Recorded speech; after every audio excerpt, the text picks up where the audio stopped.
Once again, a really great question with, unfortunately, a limited reply. We just, again, do not have very robust studies in this field yet. I will share with you two that I found that might be helpful, though. First, there was a recent meta-analysis. That's when researchers look at existing studies and see whether or not all the data together tells any kind of story.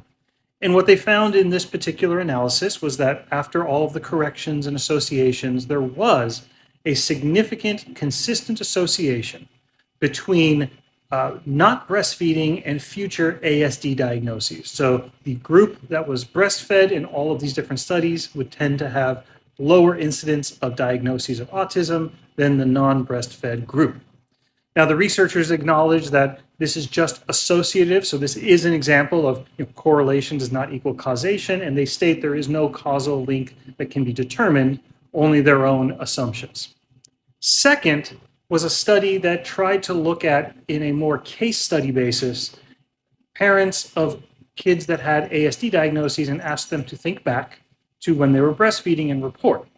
And what they found was, although there was not a relationship directly with latching, particularly as per your question, they did find there was some association showing up about dysregulated breastfeeding behavior and future ASD diagnoses.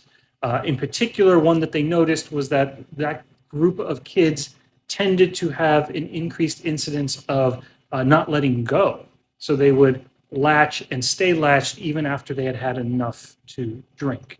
But again, not a predictive association. The group was not large enough, so this was just a preliminary case study kind of thing to inform future research. That's all I found on this so far. I hope that's somewhat helpful. And again, I'm just sorry there's not more on this. I wish researchers would do a little bit more on this area. Thanks as always. Appreciate the conversation.